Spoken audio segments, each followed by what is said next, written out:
আসসালামু আলাইকুম।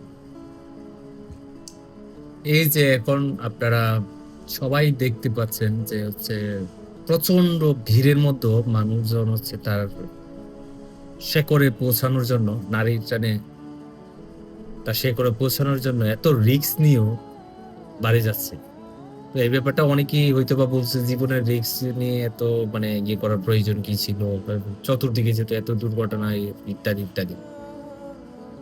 আপনারা হয়তোবা জানেন না যারা যায় তারা এই বিশ্বাস নিয়ে যায় যে এটা হইতে পারে যে এটা আমার জীবনের শেষ ঈদ।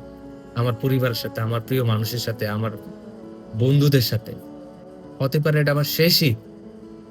ওই বছরের ওই সিচুয়েশন এর যে মানুষগুলোর সাথে যাদের সাথে মানুষ অনেকদিন সম্পর্ক চলছিল। ঢাকাতে হয়তোবা ব্যাক আসার পর ওই মানুষগুলোর সাথে তাদের দেখা নাও হতে পারে।